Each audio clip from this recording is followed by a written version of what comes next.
కొత్త సంవత్సరానికి కరోనా రహిత సంవత్సరంగా వెల్కమ్ చేద్దామని అందరూ ఆశిస్తున్న టైంలో ఒక కొత్త స్ట్రెయిన్ వచ్చి పడింది. బ్రిటన్ నుంచి, సౌత్ ఆఫ్రికా నుంచి కొత్త స్ట్రెయిన్స్ బయలుదేరాయని, అది ఇంకా ఎక్కువ స్పీడ్గా వ్యాప్తి చెందుతాయని రకరకాల వార్తలు వస్తున్న నేపథ్యంలో కొంత ఆందోళన పెరిగింది. అయితే ఒకవైపు వ్యాక్సిన్స్ కూడా అతి త్వరలోనే రాబోతున్నాయి భారతదేశానికి అందుబాటులో అని కొంత ఈ ఆందోళన నుంచి బయటపడేసే వార్త కూడా వస్తుంది. అసలు ఈ కొత్త స్ట్రెయిన్ ఏంటి, అది పాత వైరస్తో పోలిస్తే ఎంత ప్రమాదకరము, అలాగే ఈ వ్యాక్సిన్స్ అందరికీ అందుబాటులోకి ఎప్పుడు వస్తాయి, వ్యాక్సిన్ వేసుకున్న తరువాత పరిస్థితి ఏంటి, WHO చెప్పినట్టు కోవిడ్ను మించిన మహమ్మారులు ఇంకా పొంచి ఉన్నాయా, ఎంత జాగ్రత్తగా ఉండాలి, ఇలాంటి విషయాలన్నీ మాట్లాడదాం. ఇవాళ ఎన్టీవీతో జాయిన్ అవుతున్నారు డాక్టర్ డి నాగేశ్వర రెడ్డి గారు, chairman Asian gastroenterology hospitals. Sir నమస్కారం, థ్యాంక్స్ ఎన్టీవీకి సమయం కేటాయించినందుకు. నాగేశ్వర రెడ్డి గారు, మనం ఈ కోవిడ్ స్టార్టింగ్ సమయంలో దాదాపు ఒక 8-9 నెలల క్రితం ఎడ్యుకేట్ చేసే ప్రయత్నం చేశారు మీరు. సో తర్వాత చాలా సందర్భాల్లో మీకు తెలిసింది, మీరు అధ్యయనం చేసినంత పబ్లిక్కి అందిస్తున్నారు. Thanks very much for that. Sir, ఇప్పుడు యాక్చువల్గా at what stage we are doctor గారు? భారతదేశం కోవిడ్ విషయంలో ఇవాళ ఏ స్టేజ్లో ఉంది? సో రిషి గారు, ఇది మీరు చెప్పినట్టు మనం మాట్లాడి 9 నెలలైంది. ఈలోగా చాలా రీసెర్చ్ కూడా జరిగింది. ఈ కోవిడ్ ట్రీట్మెంట్లో, రీసెర్చ్లో, అదే వ్యాక్సిన్ ట్రయల్స్లో కూడా మా ఇన్స్టిట్యూట్ చాలా పార్టిసిపేట్ చేసింది. ఈ కలెక్టివ్ ఎక్స్పీరియన్స్ గురించి నేను మాట్లాడుతాను. అంటే నా ఎక్స్పీరియన్సే కాదు, మా హాస్పిటల్ అంతా కూడా ఒక 3,000 పేషెంట్స్ ట్రీట్ అయ్యారు, ఒక 15-20,000 పేషెంట్స్ అవుట్ పేషెంట్స్గా ట్రీట్మెంట్ అయ్యారు. అదేవిధంగా చాలా రీసెర్చ్ పేపర్స్ పబ్లిష్ అయ్యాయి మా ఇన్స్టిట్యూట్ నుంచి. అదేవిధంగా 2 వ్యాక్సిన్ ట్రయల్స్లో మేము పార్టిసిపేట్ చేసాం.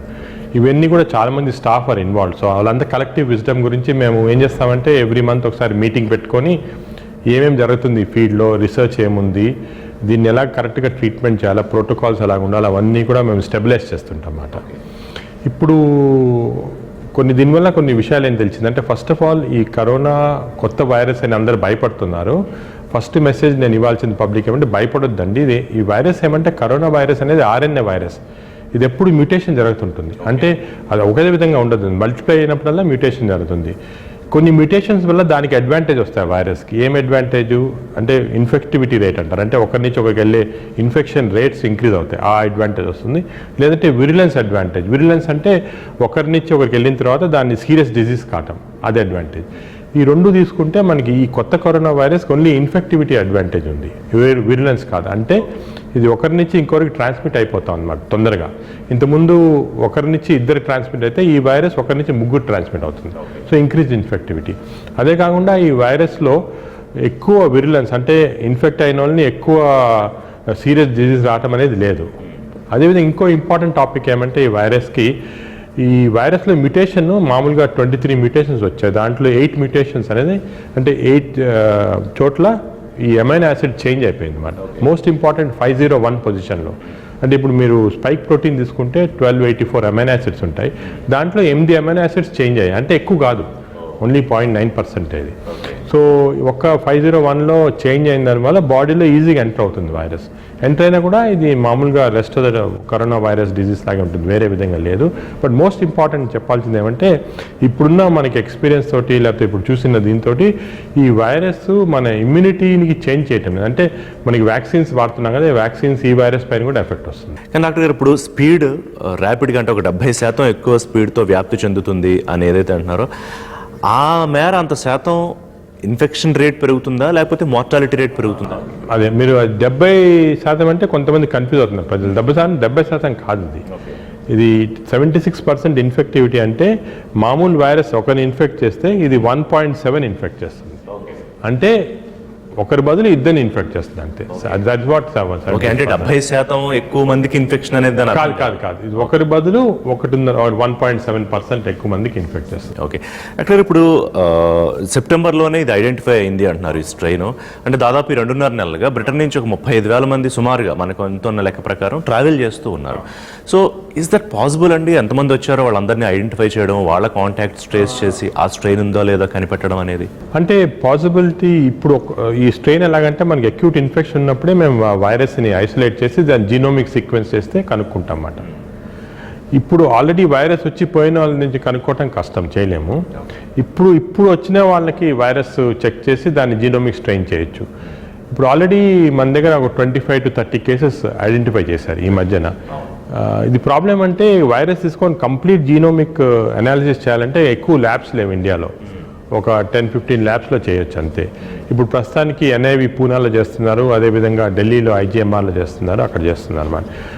WHO ప్రకారము మనము 1 in 300 శాంపిల్స్ చెక్ చేయాలి, జీనోమిక్ సీక్వెన్స్ చేయాలి. అది చాలా అంటే కాస్ట్లీ కూడా అవుతుంది. అంటే మన దగ్గర తక్కువ శాంపిల్స్ 1 in 3,000 జరుగుతుంది కదా. 1 in 3,000 సీక్వెన్స్ చేస్తున్నారు. రీసెంట్గా గవర్నమెంట్ ఒక కన్సోర్షియం చేసి 1 in 3,000 శాంపిల్స్కి సీక్వెన్స్ చేస్తున్నారు. దాంట్లో 25 మంది దొరికారు. కానీ నేను చెప్పేది ఏమంటే ఐ వాంట్ ఎంఫసైజ్, ఇది ఇంపార్టెంట్ కాదు. మనకి కొత్త వైరస్ వచ్చినా ఇది భయపడి ఇదేదో కొత్త వైరస్ దాన్ని సీక్వెన్స్ చేయడం అది అవసరం లేదు. ఎందుకంటే ఇది ఈ వైరస్ పాత వైరస్ లాగే, డిఫరెన్స్ ఏం లేదు, ఇన్ఫెక్షన్ ఎక్కువ ఉంటుంది. సో ఇది వచ్చిన వాళ్ళు మనం ఇంకా జాగ్రత్తగా ఉండాలి. ముందే మాస్క్ వేసుకోవాలంటున్నాము, అది మనం ఇప్పుడు దూరంలో డిస్టెన్స్లో మాట్లాడుతున్నాం కాబట్టి పర్వాలేదు, అది 9 feet డిస్టెన్స్ ఉండాలా. అదేవిధంగా ఈ సోషల్ యాక్టివిటీస్, పార్టీస్ అవన్నీ ఉండకూడదు, ఫిజికల్ డిస్టెన్సింగ్, హ్యాండ్ హైజీన్, ఇవన్నీ ఫాలో అయితే మనం we can also prevent the new virus అన్నమాట. దానికి భయపడాల్సిన అసలు ఏం లేదు. కానీ డాక్టర్ గారు, బ్రిటన్లో దాదాపు 60% మందికి కొత్త స్ట్రెయిన్ అనేది ఐడెంటిఫై అయిందని, అలాగే అమెరికాలో కూడా అడుగుపెట్టింది, సౌత్ ఆఫ్రికా నుంచి ఇంకొక కొత్త స్ట్రెయిన్. సో ఈ స్ట్రెయిన్ల గురించి ఎంత తెలుసుకోవాలంటే ఒక కామన్ మ్యాన్ ఎంత తెలుసుకోవాలి? ఇప్పుడు డాక్టర్స్గా, రీసెర్చర్స్గా మీరు తెలుసుకునే లెవెల్ వేరే ఉంటుంది. కామన్ మ్యాన్గా మేము ఎంత తెలుసుకోవాలి? కామన్ మ్యాన్గా మీరు తెలుసుకోవాల్సింది ఏమంటే ఈ స్ట్రెయిన్ వల్ల ఏం మార్పు వస్తుంది ఈ డిజీజ్లో. ఈ మార్పు అంటే ఇన్ఫెక్షన్ ఎక్కువ అవుతుందా, విరులెన్స్ ఎక్కువ అవుతుందా, అంటే ఇంకా డిజీజ్ సీరియస్ అవుతుందని, అవి ఒకటే తెలియాలి అంతే. ఎందుకంటే ఈ కరోనా వైరస్ అనేది ఫస్ట్ వచ్చినప్పటి నుంచి మ్యూటేషన్ జరుగుతూ ఉన్నాయి, మార్పుడు జరుగుతూ ఉంది. ఇప్పుడు కొద్దిగా హైలైట్ అయింది దీనివల్ల. ఎందుకు డాక్టర్ గారు, అంటే ఈ మ్యూటేషన్కే ఇంత ఎక్కువ ఫోకస్ రావడానికి కారణం? ఈ మ్యూటేషన్ మామూలుగా మ్యూటేషన్ జరుగుతూ ఉంది, కానీ ఈ మ్యూటేషన్లో ఏమైందంటే బ్రిటన్లో ఒక జెనెటిక్ కన్సోర్షియం లాగా చేసి అన్ని వైరసెస్ని వాళ్ళు చెక్ చేస్తూ ఉన్నారు, జెనెటిక్ సీక్వెన్సింగ్. అంటే కొన్నిసార్లు 1 in 30 కూడా చెక్ చేస్తున్నారు. దాంట్లో ఈ మ్యూటేషన్ కనుక్కున్నారు. ఆ సేమ్ టైంలో చాలామందికి ఎక్కువ ఇన్ఫెక్షన్ రావడం జరిగి అది దీనివల్ల వచ్చిందని చెప్పి కన్క్లూజన్ వచ్చిందన్నమాట. కానీ మనకి ప్రజలకు తెలియాల్సింది ఏమంటే ఇన్ఫెక్షన్ ఎక్కువ ఉంటుందా, విరులెన్స్ ఎక్కువ, అంతే రెండే. ఈ వైరస్, కొత్త వైరస్ వల్ల ఇన్ఫెక్టివిటీ రేట్ ఎక్కువ అవుతుంది, కానీ దీనివల్ల డిజీజ్ సీరియస్ కాదు. తీవ్రమైన లక్షణాలు ఉండవు, లేకపోతే మరణాల రేటు పెరగడము అనేది ఉండదు అని ఇప్పటికి మనకి అంచనా పూర్తిగా అధ్యయనం తర్వాత తెలిసిపోయింది. అది క్లియర్ తెలిసిపోయింది. అది దాని మన చాలా రీసెర్చ్ కూడా జరిగింది లాస్ట్ 2 monthsలో. దీనివల్ల ఎక్కువ మరణాలు జరగటం, మీరు చెప్పినట్టు సీరియస్ కావటం కానీ జరగటం లేదు. బట్ అన్నిటికన్నా ఇంపార్టెంట్ ఏమంటే మనకి ఇప్పుడు వ్యాక్సిన్ వచ్చేసింది. భారతదేశం huge population, almost 1.4 billion population. మనకి హైజీన్ కంపారిటివ్లీ కాస్త తక్కువే, ఫిజికల్ డిస్టెన్స్ కూడా ఎక్కువ మెయింటైన్ చేయలేము, ఎంత డెన్సిటీ ఉంది కాబట్టి. సో కంపారిటివ్లీ మిగతా దేశాలతో మన దగ్గర కేసుల సంఖ్య కానీ మరణాల సంఖ్య కానీ తగ్గడానికి కారణం ఏంటి? దానికి ఏమన్నా అధ్యయనంలో బయటపడిందా? ఒక కారణం అంటే మన ఇండియన్స్లో ఇమ్యూనిటీ అనేది వేరేగా ఉంది వేరే దేశంతో. అంటే మనకి చిన్నప్పటి నుంచి కొంచెం మురికిలో ఉంటాము, కానీ హైజీన్ స్టాండర్డ్స్ వేరే ఉంటాం, కానీ ఈ ఇంటెస్టైన్లో మన బ్యాక్టీరియా ఉంటాయి, మనకి బ్యాక్టీరియా ఉంటాయి అందరు బాడీలో, చేతిలో ఉంటుంది, ఇంటెస్టైన్స్లో ఉంటుంది, అవన్నీ కూడా వేరే విధంగా ఉన్నాయన్నమాట. అవి కరోనా వైరస్ని ఫైట్ చేస్తున్నాయి మన కోసం. ఇవి కాకుండా ఇంకా 2-3 చాలా ఇంట్రెస్టింగ్ ఫ్యాక్టర్స్ ఉన్నాయి మన దగ్గర, అది మేము రీసెర్చ్ చేస్తున్నాం. ఇంకా మన కరోనా వైరస్ ఎంటర్ అయ్యేటప్పుడు బాడీలో ఒక చిన్న ఎంజైమ్ అనేది ఉంటుంది అన్నమాట. ఆ ఎంజైమ్ హెల్ప్ తోటి లోపలికి వెళ్తుంది. మన బాడీలో ఆ ఎంజైమ్ అనేది మార్పు, అంటే అమెరికాలో ఉన్న వాళ్ళకి, యూరోప్లో ఉన్న వాళ్ళకి మనకి తేడా ఉంది ఆ ఎంజైమ్లో. ఈ ఎంజైమ్ అనేది వైరస్ని హెల్ప్ చేయటం లేదు లోపల రావడానికి. అదేవిధంగా మన ఇమ్యూనిటీ సెల్స్ల పైన ఒక యాంటీజెన్ ఉంటుంది, ఆ యాంటీజెన్ కూడా మార్పు వేరే ఉంది వాళ్ళకి వీళ్ళకి కంపారిజన్. దానివల్ల కొంతవరకు మనకి ఈ ఇన్నేట్ ఇమ్యూనిటీ అంటారు చూడండి, ఇన్నేట్ ఇమ్యూనిటీ కొంచెం వేరేగా ఉంది. దానివల్ల వీఆర్ లక్కీ. జన్యుపరమైన ప్రొటెక్షను అండ్ స్వతహాగా ఉండే రోగనిరోధక శక్తి రెండు కలిపి కాస్త కట్టడి చేయగలిగి, మీరు చెప్పింది కరెక్ట్, ఎగ్జాక్ట్గా అది. దానివల్ల మనకి ఇన్ఫెక్షన్ రేట్ తక్కువ ఉంది. అదని చెప్పి మనం కేర్లెస్ కాకూడదు, ఎందుకంటే ఈ వైరస్ చేంజ్ అవుతా ఉంది మ్యూటేషన్స్. ఏదైనా ఒక మ్యూటేషన్ వల్ల మన రెసిస్టెన్స్ కూడా ఓవర్కమ్ అయ్యి లోపలికి వచ్చే అవకాశం ఉందనుకోండి, అప్పుడు మళ్ళీ మనకి కూడా ఇన్సిడెన్స్ ఇంక్రీజ్ అయిపోతుంది. డాక్టర్, ఈ స్ట్రెయిన్ వచ్చింది అన్న వార్తలకు ముందు దాదాపుగా అందరూ చాలా ఒక నార్మల్ సిచ్యువేషన్కి వచ్చేసి మీరన్నట్టు నిర్లక్ష్యం, మాస్కులు తీసేయడం అంతా, అంటే కరోనా తగ్గిపోయిందేమో అన్న స్టేజ్కి. అంటే నిజంగా స్వతసిద్ధంగా అది స్లో డౌన్ అయిందా, లేకపోతే ప్రభుత్వాలు తీసుకున్న చర్యల వల్ల కట్టడి చేయగలిగామా? అంటే అవి 2 ఫ్యాక్టర్స్ కూడా ఉన్నాయండి. ప్రభుత్వాలు చేసిన చర్యల వల్ల కొంతవరకు తగ్గింది, డెఫినెట్గా అది కూడా బెనిఫిట్ వచ్చింది. ఒకప్పుడు పబ్లిక్లో కూడా చాలా భయం అనేది రావటము, కొన్ని ప్రికాషన్స్ తీసుకోవటము, చాలామంది బయటికి వెళ్ళకుండా ఇంట్లోనే ఉంటాము, అవన్నీ కూడా ఫ్యాక్టర్స్ వచ్చి కొంతవరకు తగ్గింది అన్నమాట. ఇప్పుడు న్యాచురల్ ఇమ్యూనిటీ మన ఉన్న ఇమ్యూనిటీ వల్ల కొంతవరకు ఇంక్రీజ్ కావటం లేదు. ఇది చాలా ఇంట్రెస్టింగ్ కాన్సెప్ట్. ఇక్కడ ఏమంటే మన ప్రజల్లో 70% ప్రజల్లో ఇమ్యూనిటీ వస్తే అది ఈ పాండమిక్ అనేది పోతుంది మాట. అంటే హర్డ్ ఇమ్యూనిటీ అంటారు దాన్ని. అది స్ప్రెడ్ 70% అంటున్నారు. అది 60 to 70% రేంజ్ ఉండొచ్చు మాట ఈ వైరస్కి. ఈ మ్యూటేట్ అయిన వైరస్ అంటే కొత్త వైరస్కి ఇంకా కొద్దిగా ఎక్కువ 80% ఉండొచ్చు అంటున్నారు అనమాట. కానీ దీంట్లో విచిత్రం అంటే మన ఇండియాలో ఈ హర్డ్ ఇమ్యూనిటీ అనేది 70 అవసరం లేదు మనకి. 50% తక్కువ ఉన్నా చాలు. సో 50% పాపులేషన్కి వచ్చేసింది అనుకోండి, యాంటీబాడీస్ ఉన్నాయనుకోండి, ఉంటే మనకి ఎపిడమిక్ అనేది పోతుంది అనమాట. ఎక్కువ వయసు ఉన్న వాళ్ళకి మొదటి నుంచి మనం ఏంటంటే ఒక 60 ఏళ్ళు పైబడిన వాళ్ళు వీళ్ళ విషయంలో చాలా జాగ్రత్తగా ఉండాలి అనేది. అంటే ఎందుకని 60 ఏళ్ళు పైబడిన వాళ్ళు డాక్టర్? అంటే వాళ్ళకి కుమార్బిడిటీ ఆల్రెడీ ఏమైనా ఉంటుంది అనా, లేకపోతే వయసు రీత్యా వచ్చే సమస్యలతో ఇది మరింత ఇబ్బంది అవుతుందనా?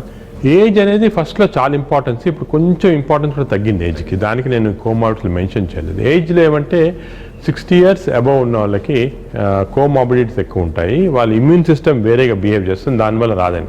ఫర్ ఎగ్జాంపుల్ ఉదాహరణగా పిల్లలకి 12 సంవత్సరాలు తక్కువ ఉన్న వాళ్ళకి ఇది వచ్చే అవకాశం తక్కువ, వచ్చినా కూడా అంత సీరియస్గా రాదు. అదేవిధంగా 60 years అబవ్ ఉన్న వాళ్ళకి ఇప్పుడు 60 years నుంచి ఇంకా ఇంక్రీజ్ చేశారు, 80 years చేశారు వాళ్ళు. 75 to 80 years ఉన్న వాళ్ళకి వస్తేనే ఎక్కువ రిస్క్ ఉంటుంది. అబౌవ్ 60 years ఏం ప్రాబ్లం అంతా లేదు మాట. మెయిన్గా కోమార్బిడిటీస్ వల్ల మన ఇమ్యూన్ సిస్టమ్ అనేది ఏజ్తో పాటు మార్పుడు వస్తుంది అన్నమాట. అది ఫైట్ చేయలేదు వైరస్.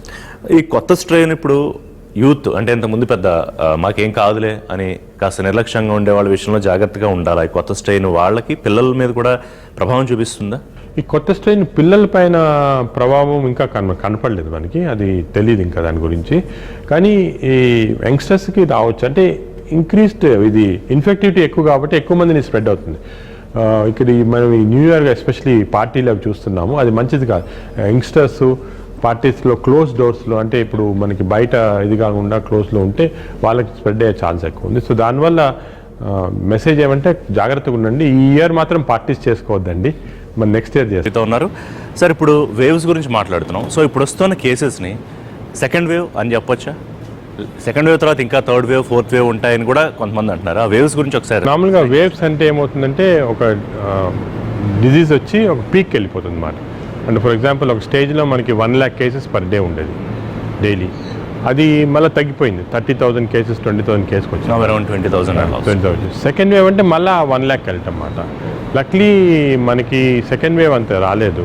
ఈ జనవరిలో ఏమన్నా సెకండ్ వేవ్ వస్తుందా అని ఒక చిన్న డౌట్ ఉంది. బట్ అది కూడా వస్తే చాలా తక్కువ వస్తుందండి. అంటే కారణం ఏమైంది? కొత్త కారణం ఏమంటే ఈ న్యూ ఇయర్ సెలబ్రేషన్స్ అందరూ పార్టీస్లా చేసుకోవటం ఒకటి.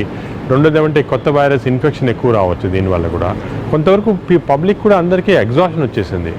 ఎన్ని రోజులు ఉంటాం ఇలాగా, పోతే వచ్చినది వస్తారా అండి, ట్రీట్మెంట్ ఉంది కదా అని ఆ కాన్ఫిడెన్స్ కూడా వచ్చేసి కొంచెం విచ్చలవిడిగా తిరుగుతుంది అనమాట. దానివల్ల కొద్దిగా మైల్డ్ రావచ్చు కానీ ఎక్కువ రాదు మనకి. భారతదేశంలో ఏదైనా ఒక మ్యూటేషన్, ఒక స్ట్రెయిన్ని ఏమైనా ఐడెంటిఫై చేసామా?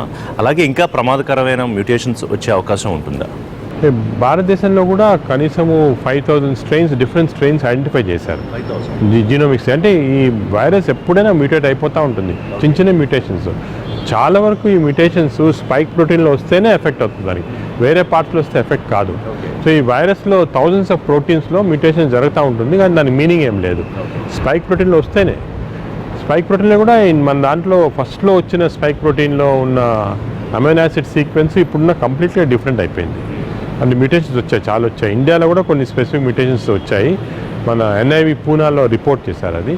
బట్ ఏమంటే ఈ మ్యూటేషన్స్ వల్ల మార్పుడు ఏం రాలేదు, ఇన్ఫెక్షన్లో కానీ ఇమ్యూనిటీలో కానీ మార్పు రాలేదు. ఓకే, ఇప్పుడు కోవిడ్ వచ్చి వెళ్ళిపోయిన వాళ్ళు ఏంటి అంటే దే ఆర్ ఫ్రీ, లేదా ఒక 2-3 months తర్వాత ఈ యాంటీబాడీస్ అయిపోతే మళ్ళీ again they are fresh to get ఇన్ఫెక్టెడా మళ్ళీ అవకాశం ఉంటుంది? ఇది కూడా చాలా ఇంపార్టెంట్ పాయింట్. కోవిడ్ వస్తే మళ్ళీ రావచ్చా అని చాలామంది అడుగుతుంటారు. ప్రస్తుతం మనకున్న నాలెడ్జ్లో కోవిడ్ ఒక్కసారి వచ్చిన తర్వాత కనీసం 6 monthsకి అయితే ప్రొటెక్షన్ ఉంటుంది యాంటీబాడీస్ వల్ల.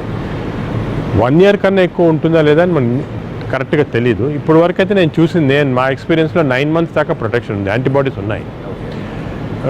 కానీ ఈ వేరే వైరస్ స్ట్రెయిన్ కంప్లీట్గా వైరస్ మార్పుడు వస్తే మళ్ళీ రావచ్చా అని అది కూడా చెప్పలేము. ఇప్పుడు ప్రస్తుతం ఉన్న నాలెడ్జ్ ప్రకారం ఇప్పుడున్న వైరసెస్ కొంచెం మార్పు మ్యూటేషన్స్ వచ్చినా కూడా సెకండ్ వైరస్ వచ్చే అవకాశం చాలా తక్కువ. మరి యాంటీబాడీస్లో కొంతమందికి కొంచెం యాంటీబాడీస్ అడిక్వేట్గా ఉండడం, కొంతమందికి అస్సలు యాంటీబాడీస్ ఫామ్ కాకపోవడానికి కారణం ఏమిటి? అది యాంటీబాడీ రెస్పాన్స్ అనేది బాడీ ఇమ్యూనిటీ రెస్పాన్స్ అది. దానివల్ల కొంతమందిలో యాంటీబాడీస్ ఎక్కువ ప్రొవోక్ అవుతున్నాయి, కొంతమందిలో కావటం లేదు. ఇప్పుడు ఫర్ ఎగ్జాంపుల్ కొంతవరకు షుగర్ డయాబెటీస్ ఉన్న వాళ్ళకి అదే బాగా న్యూట్రిషన్ సరిగా లేకపోతే యాంటీబాడీస్ సరిగా రావన్నమాట, వీళ్ళు సరిగా రావు. సెకండ్లీ వైరస్ కూడా మైల్డ్ ఇన్ఫెక్షన్ అనుకోండి, యాంటీబాడీస్ తక్కువ ఉంటాయి. కొంతమందికి అసలు ఇన్ఫెక్షన్ వచ్చి పోయింది, వాళ్ళకి తెలియదు, అసలు కొంచెం యాంటీబాడీస్ ఉంటాయన్నమాట అంతే. అలా కూడా వేరియేషన్స్ ఉంటాయి చాలా. సో బాడీ రెస్పాన్స్ ప్రకారం ఉంటుంది. జీర్ణకోశ వ్యాధులు ఉన్న వాళ్ళకి ఎక్కువ మంది వాళ్ళకి ఏమన్నా ఈ కోవిడ్ ప్రభావం ఎక్కువగా ఉంటుందా మిగతా వాళ్ళతో పోలిస్తే? అంటే జీర్ణకోశ వ్యాధుల్లో ఫర్ ఎగ్జాంపుల్ లివర్ డిజీజ్ ఉన్న వాళ్ళకి, అదేవిధంగా ప్యాంక్రియాస్లో ఉన్న డిజీజ్ వాళ్ళకి, లేకపోతే కొంతమందికి మన ఐబీడియం అంటాం, అంటే అల్సరేటివ్ కొలైటిస్, ఇటువంటి క్రానిక్ డిజీజ్ ఉంటాయి. వీళ్ళకి కరోనా వస్తే కోవిడ్ అనేది కొంచెం సీరియస్గా ఉంటుంది అన్నమాట. కానీ ఇంకొక విచిత్రం ఏమంటే కరోనా పేషెంట్స్ కూడా ఫస్ట్ టైము గ్యాస్ట్రోఇంటెస్టైనల్ సిమ్టమ్స్ అని వస్తారు. మేము చూస్తున్నాం కొంతమందికి అసలు ఏముండదు, వాళ్ళకి ఓన్లీ డయేరియా అని వస్తారు. డయేరియా అంటే బయట డాక్టర్ సస్పెక్ట్ చేయరు, వాళ్ళు కూడా సస్పెక్ట్ చేయరు.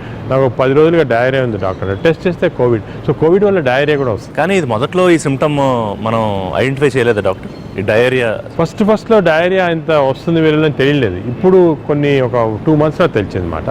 అదేవిధంగా నాజియా, వామిటింగ్, కొంతమంది ఉట్టి నాజియా, వామిటింగ్ వస్తుంది, కొంతమంది కడుపు నొప్పి వస్తుంది, కొంతమందికి స్మెల్ పోతుంది, అంటే మన ఫుడ్ స్మెల్ చేయలేరు, టేస్ట్ పోతుంది. అది ఫస్ట్ రావచ్చు, కోవిడ్ రాకముందే రావచ్చు. చాలా మందికి దగ్గు, జలుబు, జ్వరం లేకుండా కూడా వాళ్ళు పాజిటివ్లు అవుతున్నారు. ఒక 30%, అంటే 1/3లో ఈ జలుబు ఉండదు ఎక్కువ, దగ్గు, జ్వరం ఉంటుంది, బాడీ పెయిన్స్ ఉంటాయి. 3 ఇవి కాకుండా వేరే సిమ్టమ్స్ కూడా రావచ్చు అన్నమాట. సో ఇప్పుడు ఒకసారి సిమ్టమ్స్ మనం మాట్లాడుకుంటే దగ్గు, జ్వరం, జలుబు కొంతమందికి ఉండదు. జలుబు తక్కువ, జలుబు అసలు యాక్చువల్లీ ఎక్కువ తుమ్ములు, జలుబు ఉంటే మనము ఇది కోవిడ్ కాదు అనుకోవచ్చా? ఇది కొత్త విషయం యాక్చువల్గా చాలా మంది తెలియదు. దానికి తుమ్ములు వచ్చి జలుబు వచ్చింది అనుకోండి, ఫస్ట్ అది ఎక్కువ వచ్చి జ్వరము కానీ సోర్ త్రోట్ ఎక్కువ లేకపోతే ఇది కోవిడ్ కాదని. సో సోర్ త్రోట్ ఒకటి, body pains, headache, severe headache ఒకటి, టేస్ట్ కోల్పోవడం, స్మెల్ మిస్ అవ్వడం, దాంతోపాటు మీరు చెప్పిన డయేరియా, నాజియా, ఇవి ప్రధాన లక్షణాలా ఇంకేమైనా?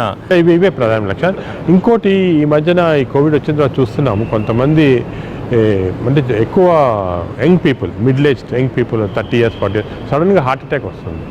కోవిడ్ వల్ల హార్ట్ అటాక్ కూడా రావచ్చు. అదేవిధంగా సడన్గా స్ట్రోక్, పారాలిసిస్ వస్తుంది. ఇవన్నీ కూడా కొత్తగా చూస్తున్నాం అన్నమాట కోవిడ్. సో ఇప్పుడు ఈ మధ్యన young heart attack, young stroke వస్తే ఇమీడియట్గా కోవిడ్ టెస్ట్ చేస్తున్నాము. కొంతమందికి పాజిటివ్, దానివల్ల కూడా వస్తుంది అన్నమాట. సార్ ఇప్పుడు కోవిడ్, డ్యూరింగ్ కోవిడ్ ఒకటి ఎలాగో ట్రీట్ చేస్తారు, పోస్ట్ కోవిడ్ తర్వాత మెడికల్గా టెస్టులు చేయించుకుంటూ ఉండాలా? ఏం టెస్టులు అవసరం అవుతాయి? కోవిడ్ నుంచి మనం చాలా వరకు 90% కంప్లీట్ రికవర్ అయిపోతున్నారు. చేస్తే మనం ఇంకేం టెస్టులు ఏం పెద్ద అవసరం లేదు. కావాలంటే మనము యాంటీబాడీస్ చెక్ చేయొచ్చు. అది ఎప్పుడు ఒక 1 month తర్వాత, 1 month తర్వాత చెక్ చేస్తే యాంటీబాడీస్ ఇంక్రీజ్ అవుతాయి అన్నమాట.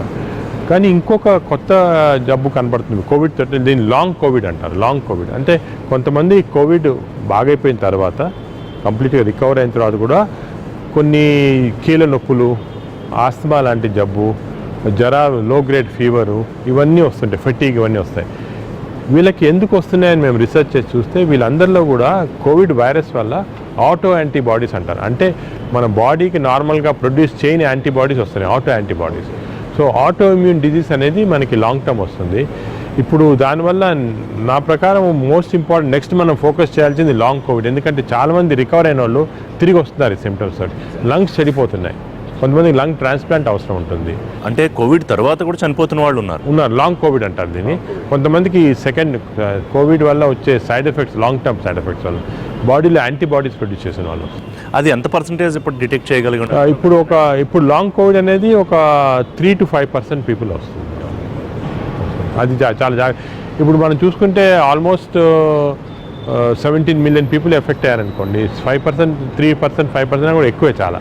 సో చాలామంది ఏమనుకుంటున్నారంటే నెక్స్ట్ ఇయర్లో మనకి చాలా వరకు ఈ లంగ్ డిజీస్ తోటి రావటము, ఆర్థరైటిస్ తోటి రావటము, వీళ్ళందరూ కూడా చాలామంది ఇంక్రీజ్ అవుతారు. సో ప్రధానంగా ఆర్గాన్స్ లాంగ్ కోవిడ్లో చెక్ చేయాల్సినవి హార్ట్ అండ్ లంగ్. అలా హార్ట్, లంగ్ ఒకటి, దీస్ ఆర్ 2 ఇంపార్టెంట్.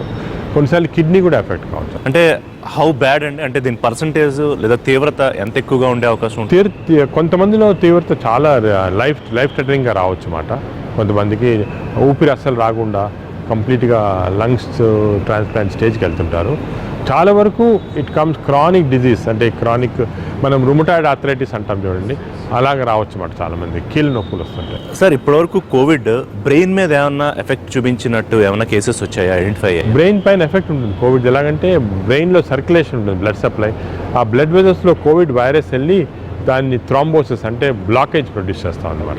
ఈ బ్లాకేజ్ వల్ల బ్రెయిన్ సప్లై కొంతమందికి మాట పోతుంది, కొంతమందికి పెరాలిసిస్ వస్తుంది, కొంతమందికి సడన్ అన్కాన్షియస్ లెవెల్ వస్తుంది. బ్రెయిన్లో హైపాక్సియా వచ్చి ఆక్సిజన్ తగ్గిపోయి బ్రెయిన్లో ఆక్సిజన్ తగ్గిపోవటం వల్ల ప్రాబ్లం రావచ్చు. సార్ ఇప్పుడు కోవిడ్ పాజిటివ్ అని నిర్ధారణ అయిన తర్వాత హాస్పిటల్కి వెళ్ళాలి అని ఎప్పుడు నిర్ధారణకి రావాలి, లేదా ఇంట్లో ఉండి ట్రీట్మెంట్ చేసుకోవచ్చు అని అది ఎప్పుడు తేల్చుకోవాలి? అది కూడా చాలా ఇంపార్టెంట్ విషయం. ఎందుకంటే నా ప్రకారం చూసింది హాస్పిటల్కి తొందరగా వచ్చిన వాళ్ళకి అంటే 5 రోజుల్లో వస్తే మనం సేవ్ చేయొచ్చు. 1 వీక్ తర్వాత వస్తే సేవ్ చేయలేము, ఎందుకంటే వాళ్ళు ఆల్రెడీ చాలా సీరియస్ అయిపోయి ఉంటాయి. ఈ డిసిషన్ అనేది మన ఏజ్ గ్రూప్ ప్రకారం ఉంటుంది. కోమార్బిడ్ కండిషన్స్, మనకు ఉన్న సిమ్టమ్స్. సపోజ్ యంగ్ పర్సన్ ఉన్నారు అనుకోండి, 30 ఏళ్ళు, సిమ్టమ్స్ ఏం లేవు, కొద్దిగా కాఫ్ జ్వరం వచ్చి బాగా అయిపోతే ఒక్కరోజు జ్వరముని తగ్గిపోతే రావాల్సిన అవసరం లేదు. ఆర్ ఇంట్లో ఎవరికైనా ఉంది, మనకు కూడా డౌట్ ఉంది, బాగా ఏం సిమ్టమ్స్ లేకపోతే రావాల్సిన అవసరం లేదు. కానీ above the age of 60 years fever 2 రోజుల కన్నా ఎక్కువ ఉంటే, అదే కాఫ్ కూడా 2 రోజుల కన్నా ఎక్కువ ఉంటే, డయాబెటీస్, హైపర్ టెన్షన్ ఉంటే వాళ్ళకి కొంచెము హాస్పిటల్కి రావడం బెటర్, తొందరగా రావడం బెటర్. సో ఈ 2 ఫ్యాక్టర్స్, ఏజ్, కోమార్బిడ్ కండిషను, మన జబ్బు తీవ్రత. జ్వరం ఏమన్నా 2-3 రోజుల కన్నా ఎక్కువ ఉంటే వచ్చేయటం బెటర్. యంగ్ పీపుల్లో you can wait 3 days wait చేయొచ్చు, కానీ ఓల్డర్ పీపుల్లో మనం వెయిట్ చేయకూడదు, వచ్చేసారు. మనం ఇంట్లో ఉండి ట్రీట్మెంట్ తీసుకునే కోవిడ్ పాజిటివ్ పేషెంట్లు రెగ్యులర్గా చెక్ చేసుకోవాల్సిన అంటే ఆక్సిజన్ లెవెల్స్ కానీ వాటి గురించి ఇంట్లో ఉండి ట్రీట్మెంట్ అనేది ఎక్కువ ఉండదు. వీళ్ళకి ఓరల్ యాంటీవైరల్స్ ఇప్పుడు ఫెవిఫ్లూ అన్నీ తీసుకుంటున్నారు. అదేవిధంగా వైటమిన్స్ తీసుకోవాలా, వైటమిన్ సి, జింక్ అవన్నీ తీసుకోవాలన్నమాట. కానీ వాళ్ళు మెయిన్గా చెక్ చేయాల్సింది ఏమంటే ఫీవర్ తగ్గిపోయిందా లేదా. ఫీవర్ కంటిన్యూ ఉంటే మంచిది కాదు, అదేవిధంగా దగ్గు కంటిన్యూస్గా ఉంటే మంచిది కాదు. ఇవి 2 చెక్ చేయాలి. అది పల్స్ ఆక్సిమీటర్ అని చిన్నది, ఇప్పుడు 1000 రూపాయలు 1500 దొరుకుతుంది. అది తీసుకొని ఆక్సిజన్ సాచురేషన్ 94 కన్నా ఎక్కువ ఉంటే మనం భయపడాల్సిన అవసరం లేదు. బట్ అది ఒకటే కాకుండా అది చూసి 6 minutes వాక్ చేయాలి, వాక్ చేసి మళ్ళీ చెక్ చేయాలి. 6 minutes వాక్ తర్వాత అది బిలో 90 పడకపోతే పర్వాలేదు, మనకి ఏముండదు. సార్ కొంతమందిలో 35 ఏళ్ల వాళ్ళు, 25 ఏళ్ల వాళ్ళు, 40 లోపు వాళ్ళు కూడా చాలామంది చనిపోయారు కదా, దానికి ఏమిటి కారణం అయి ఉండొచ్చు? లంగ్స్లో వాళ్ళకి థ్రాంబై అని ఫామ్ అవుతున్నాయి, అంటే ఈ బ్లడ్ వెజల్స్లో అడ్డుకొచ్చేస్తుంది అన్నమాట. అడ్డొచ్చి రక్తనాళాలు రక్తం అక్కడ ప్రవహించదు, బ్లాక్ వచ్చేస్తాం అనమాట. సో దానివల్ల ఒకటి వస్తుంది. హార్ట్ ఆర్టరీస్ ఉంటాయి, హార్ట్ ఆర్టరీస్ బ్లాక్ అయిపోతుంది యంగ్ పీపుల్లో. Heart attack, acute severe heart అటాక్లకు వచ్చి ఇది అవుతుంది అనమాట. ఇప్పటివరకు పాత కోవిడ్ అలాగే కొత్తగా వచ్చిన స్ట్రెయిన్స్ గురించి అనేక విషయాలు మాట్లాడుకున్నాం. సో ఇప్పుడు వ్యాక్సిన్స్ గురించి నాగేశ్వర రెడ్డి గారితో మాట్లాడి పూర్తి డీటెయిల్స్ తెలుసుకుందాం. సార్ ప్రస్తుతం అందరూ ఎదురు చూస్తున్నది వ్యాక్సిన్స్ గురించి. కొంత గుడ్ న్యూస్ అంటే త్వరలో రాబోతున్నాయి అని. So when exactly we will get sir, భారతదేశానికి వ్యాక్సిన్లు ఎప్పుడు రాబోతున్నాయి? ఈ వ్యాక్సిన్స్ గురించి అగైన్ ఇన్ఫర్మేషన్ ఏమంటే మన దేశంలో చాలా వరకు మ్యానుఫ్యాక్చర్ అవుతున్నాయి ఇప్పుడు వ్యాక్సిన్స్. అదొక అడ్వాంటేజ్ మనకి. ఈ నార్మల్గా ఒక 250 candidates వ్యాక్సిన్స్ క్లినికల్ ట్రయల్స్లో స్టార్ట్ అయ్యాయి. ఇప్పటికి 7 vaccines have finished phase 3 trial, మిగతా phase 2లో ఉన్నాయి, 50 phase 2లో ఉన్నాయి మన. ఈ phase 3 ట్రయల్ అయిన దాకా జనరల్గా గవర్నమెంట్ పర్మిషన్స్ ఇవ్వరు. ఇప్పుడు ప్రపంచమంతా చూసుకుంటే అమెరికాలో ఫైజర్ వ్యాక్సిన్ ఒకటి, మోడర్నా వ్యాక్సిన్ ఒకటి phase 3 అయిపోయింది. 2 కూడా అమెరికన్ గవర్నమెంట్ అప్రూవల్ ఇచ్చింది. అదేవిధంగా ఫైజర్ వ్యాక్సిన్కి యూరప్ అంతా కూడా, యూకే, అదేవిధంగా సౌదీ అరేబియా, సింగపూర్, ఆస్ట్రేలియా ఇచ్చారన్నమాట. ఇవన్నీ mRNA వ్యాక్సిన్స్. ఈ phase 3 అయిపోయింది దానికి. మన ఇంకోటి ఆక్స్ఫర్డ్ వ్యాక్సిన్ ఉంది. ఆక్స్ఫర్డ్ వ్యాక్సిన్ అంటే ఆస్ట్రాజెనికా అనే కంపెనీ చేస్తుంది. ఇది యూకేలో చేశారు, phase 3 అయిపోయింది. UK government has given approval, ఇప్పుడు మొన్నే అప్రూవల్ వచ్చిందన్నమాట. చైనాలో 2 vaccines కూడా అప్రూవల్ వచ్చాయి. అలాగే రష్యన్ వ్యాక్సిన్ రష్యాలో అప్రూవల్ వచ్చింది, వేరే కంట్రీస్లో రాలేదు, అంటే phase 3 కాలేదు ఇంకా. మన దేశం ప్రస్తుతం ఎలా ఉందంటే ఈ భారత్ బయోటెక్ చేసే వ్యాక్సిన్ మేము కూడా ట్రయల్ చేసాం, దాంట్లో బాగా పనిచేస్తుంది. అది phase 2 అయిపోయింది. phase 3 మనకి మార్చ్ ఎండింగ్, ఏప్రిల్ అయిపోతుంది అనమాట. అప్పటికి government will give permission, but కొన్నిసార్లు ఎమర్జెన్సీ యూజ్లా కూడా ఇవ్వచ్చు phase 3 కాదు. సార్ అంటే ఇప్పుడు బ్రిటన్, అమెరికాతో పాటుగా సుమారు ఒక 40 దేశాలు అనుకోవచ్చు, సుమారుగా ఇప్పటికి వ్యాక్సినేషన్ ప్రక్రియ ప్రారంభం అయిపోయింది. మన దగ్గర ఎందుకు ఆలస్యమైంది? ఎందుకంటే మన దగ్గర మన గవర్నమెంట్ రూల్స్ ప్రకారము ఫేజ్ 3 ట్రయల్ అయిన దాకా వాళ్ళు పర్మిషన్ ఇవ్వరు. ఈ ఫైజర్ మోడర్నా ఫేజ్ 3 అయింది కానీ వాళ్ళ డేటా గవర్నమెంట్కి ప్రజెంట్ చేయలేదు. గవర్నమెంట్ అడిగారు కానీ ఇంకా ప్రజెంట్ చేయలేదు. ఓన్లీ ఆక్స్ఫర్డ్ వ్యాక్సినే ప్రజెంట్ చేసింది, ఫేజ్ 3 అయిపోయింది. ఈ ఆక్స్ఫర్డ్ వ్యాక్సిన్లో గవర్నమెంట్కి ఒక ప్యానల్ ఉంటుందన్నమాట, SEC అంటారు, స్పెషల్ ఎగ్జామినేషన్ కమిటీ. ఆ కమిటీ ఎగ్జామిన్ చేసి డేటా అంతా ఇంకా కొద్దిగా ఇన్ఫర్మేషన్ అడిగింది. రేపు అంటే మనకి జనవరి 1కి కమిటీ ఫైనల్ మీటింగ్ ఉంది. 99% నేను అనుకునేది ఆ కమిటీ మీటింగ్లో వ్యాక్సిన్ అప్రూవల్ వచ్చేస్తుంది మనకి. యూకే లాంటి దేశాలు కొంత వాళ్ళ చట్టాలను సవరించుకున్నాయి అత్యవసరంగా వ్యాక్సిన్ తీసుకురావడానికి. సో మన దగ్గర ఎందుకు అట్లాంటి ప్రయత్నం జరగలేదు? అంటే మన దగ్గర కూడా కొంతవరకు ఇప్పుడు UK vaccine, Oxford vaccine they are going to approve. దానికి అసలు ఇండియాలో ఇంకా కంప్లీట్ ఫేజ్ 3 కాలేదు, కానీ అక్కడ ఫేజ్ 3 ప్రకారం ఇస్తున్నారు, విచ్ ఇస్ అన్యూజువల్.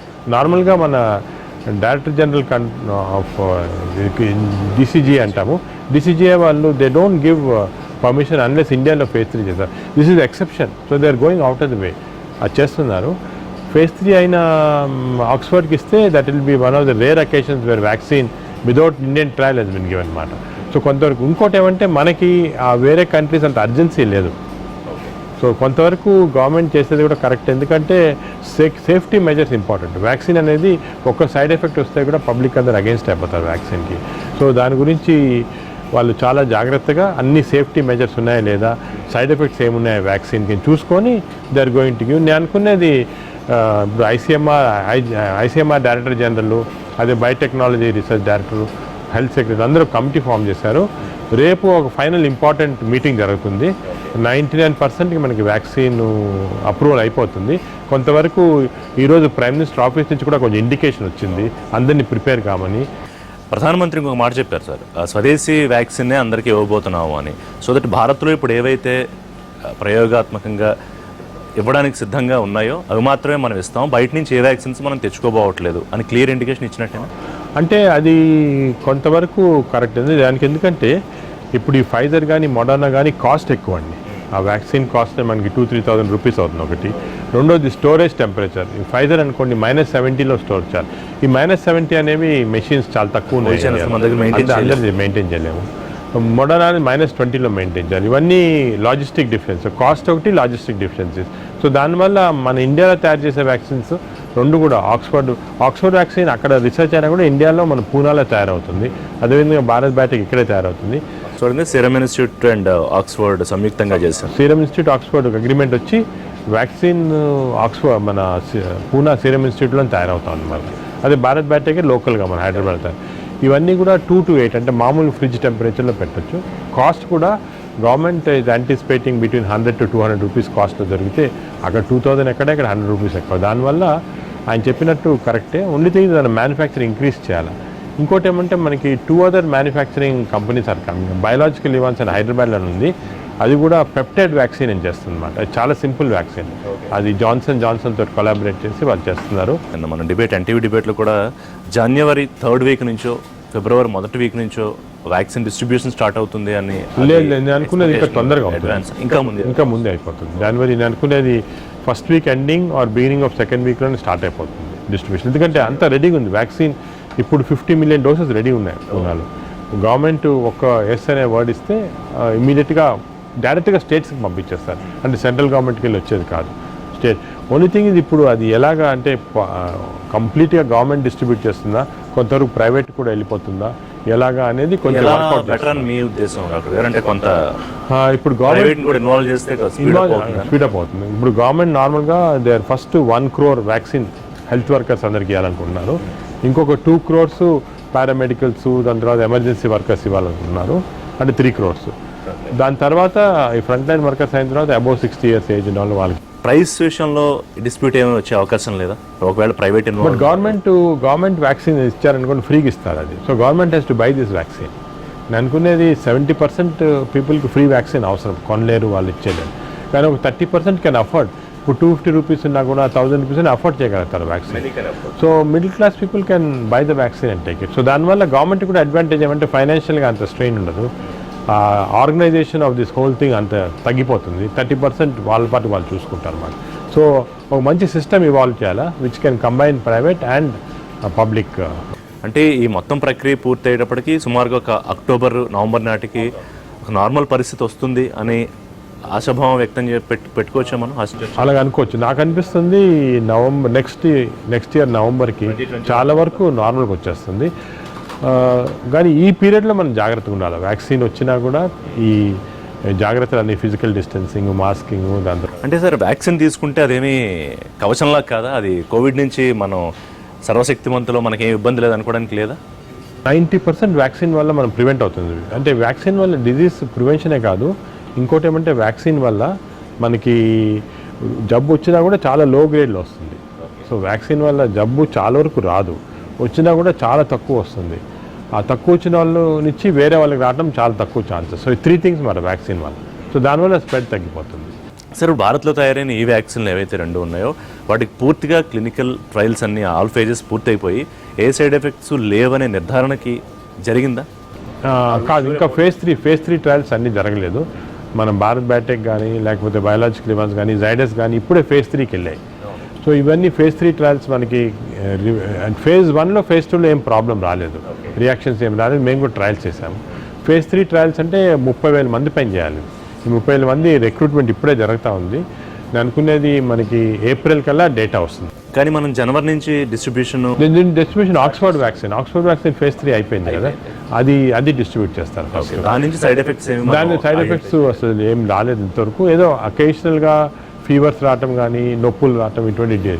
అంటే సార్ ఈ ఫైజర్, మోడర్నా వీటి వల్ల ఎక్కువ సైడ్ ఎఫెక్ట్స్ వచ్చాయా? ఫైజర్ వల్ల చాలా సైడ్ ఎఫెక్ట్స్ కాదండి. ఇప్పుడు ఏమంటే ఈ వ్యాక్సిన్ ఇంత న్యూస్లో ఉంది కాబట్టి ఒక్కరికి చిన్న ఫీవర్ వచ్చినా ఏమైనా యాక్సిడెంట్ వచ్చినా అది దానివల్ల వ్యాక్సిన్ వల్ల అంటున్నారు. ఫర్ ఎగ్జాంపుల్ ఫైజర్ వ్యాక్సిన్ కొంతమందికి అలర్జీ ఉన్న వాళ్ళకి ఎక్కువ అలర్జీని తీసుకుంటే వాళ్ళకి కొంచెం సైడ్ ఎఫెక్ట్స్ వచ్చి ఇమీడియట్గా దానికి ట్రీట్మెంట్ తీసుకోవాల్సిన అవసరం వచ్చింది. సో వాళ్ళు అడ్వైస్ చేస్తారు ఎక్కువ అలర్జీ ఉంటే. అది ఎంతమంది 4-5 మందికి, బట్ అదంతా బాగా బ్లో అప్ అయిపోయింది అనమాట. వ్యాక్సిన్స్ ఆర్ వెరీ సేఫ్, అసలు మనం తీసుకోవాలి అందరం, దానివల్ల సైడ్ ఎఫెక్ట్స్ ఇప్పుడు అన్నారు తీసుకోవాలి అందరూ అని. సో ఇంకా కొంతమందికి అనుమానాలు ఉన్నాయి. అంటే ఒకళ్ళు తీసుకున్న తర్వాత వాళ్ళు బాగా ఉన్నారో చెక్ చేసుకున్న తర్వాత వ్యాక్సిన్ తీసుకుందాము, వాళ్ళకి ఏం చెప్తారు? నేను చెప్పేది ఏమంటే ఈ వ్యాక్సిన్స్ అనేది సైన్స్ ఆఫ్ వ్యాక్సిన్స్ చాలా 30-40 ఇయర్స్ నుంచి ఉంది. సేఫ్టీ మన చేసే రీసెర్చ్ది ఒక విధంగా సేఫ్టీ ఎలా ఉంటుంది అది ఫస్ట్ చూస్తాం. వ్యాక్సిన్ ఎఫికసీ కన్నా సేఫ్టీ ఫస్ట్ చూస్తాం. ఇప్పుడు చూసిన డేటా అంతా సేఫ్టీ డేటా చూస్తే ఏ వ్యాక్సిన్ వల్ల కూడా రిస్క్ రాలేదు. కొంచెం డౌట్ ఉన్నా కూడా వ్యాక్సిన్ స్టాప్ అయిపోతుంది, ఫర్దర్గా ప్రొసీడ్ కాదు. సో సేఫ్టీ గురించి భయపడకూడదు. ఎంత ఎఫికసీ అనేది మనకి 70% 90% అనేది వ్యాక్సిన్ ప్రకారం ఉంటుంది. సో ఇప్పుడు వ్యాక్సిన్ తీసుకున్న వాళ్ళు 1 డోసు కాదు 2 డోసులు ఖచ్చితంగా తీసుకోవాలి. ఇప్పుడున్న వ్యాక్సిన్స్ అన్నీ కూడా 2 డోసులు వ్యాక్సిన్. ముందు ఫ్యూచర్లో వచ్చే Johnson vaccine single dose vaccine వస్తుంది. అది ఇప్పుడు రాదు, నెక్స్ట్ ఇయర్లోనే వస్తుంది. సో సార్ వ్యాక్సినేషన్ ప్రక్రియ ప్రారంభమైన తర్వాత వ్యాక్సిన్ 2 డోసులు ఇచ్చే వరకు బాధ్యత ప్రభుత్వానిదే. ఆ తరువాత వాళ్ళని పరిశీలనలో ఉంచాలా? ఒక మెడికల్ అబ్జర్వేషన్ ఏమన్నా? అది ట్రయల్స్లో మనం వ్యాక్సిన్ ఇచ్చిన తర్వాత 2 డోసులు ఇచ్చిన తర్వాత మనం వాళ్ళని అబ్జర్వేషన్ ఎందుకు ఉంచుతామంటే వాళ్ళకి వచ్చే అవకాశం ఉందా, సైడ్ ఎఫెక్ట్స్ ఉన్నాయి అవన్నీ. But once vaccine is commercially available, second dose ఇచ్చిన తర్వాత మనకి అబ్జర్వేషన్ ఏం అవసరం లేదు అనమాట. కొన్నిసార్లు పోస్ట్ మార్కెటింగ్ సర్వే ఏం చేస్తారు, కంపెనీ చేస్తారు, అంటే వ్యాక్సిన్ ఎంత ఎఫికసీ, అప్పుడు వాళ్ళ డేటా తీసుకుంటారు అనమాట. ఇంతమందికి ఇచ్చాము, 1,00,000 మందికి ఇచ్చాము, ఎంతమందికి కంప్లీట్ ప్రొటెక్షన్ వచ్చింది అది చూస్తారు. ఇప్పటి వరకు అయితే పిల్లలకి అక్కర్లేదనా, లేకపోతే దాని మీద ఇంకా పరిశోధన జరగాల, ఇంకొక వ్యాక్సిన్ ప్రక్రియ మళ్ళీ జరిగి పిల్లల కోసం ప్రత్యేకంగా తయారు చేయాలా? పిల్లలకి ఎందుకు వద్దంటున్నారంటే ప్రస్తుతం ఒకటేమో మనకి ఎక్స్పీరియన్స్ లేదు పిల్లలకి, సెకండ్ పిల్లలకి వచ్చే అవకాశం చాలా తక్కువ ఈ డిజీజ్ వచ్చే అవకాశం. కానీ బహుశా రేపు ఇప్పుడు మ్యూటేట్ అయినట్టుగా కొత్త స్ట్రెయిన్ ఏదన్నా మ్యూటేట్ అయ్యి బహుశా అది ఇంపాక్ట్ చూపించే అవకాశం ఉంటుందా? అది మనం చెప్పలేము. ప్రస్తుతానికైతే చిల్డ్రన్ ఏమంటే యూనిక్, వాళ్ళకి రిసెప్టార్స్ తక్కువ ఉంటాయి. ఈ వైరస్ ఎంటర్, ఈ కరోనా వైరస్ అనే ఒక రిసెప్టార్ నుంచి ఎంటర్ అవుతాయి. చిల్డ్రన్ తక్కువ కాబట్టి వాళ్ళకి వచ్చే అవకాశం తక్కువ. వస్తే కొన్నిసార్లు క్రానిక్ లాగా వస్తుంది చిల్డ్రన్లో, కొంతమందికి కవాసాకి డిజీజ్ అంటే అది వస్తుంది. ఇప్పుడు ఒక ట్రయల్ కూడా జరుగుతుంది వ్యాక్సిన్ చిల్డ్రన్లో కూడా. కానీ ఎనీవేర్ మనకి 12 years కన్నా తక్కువ చిల్డ్రన్కి అసలు అవసరం ఉన్నట్టు కనపడటం లేదు అన్నమాట. అవసరం లేకపోతే ఎందుకని. సో ఇది ఫ్యూచర్లో ట్రయల్స్ జరుగుతాయి, కానీ ఇప్పుడు ఎమర్జెన్సీగా ఏమంటే అంత అవసరం లేదు కాబట్టి ట్రయల్స్ జరగలేదు.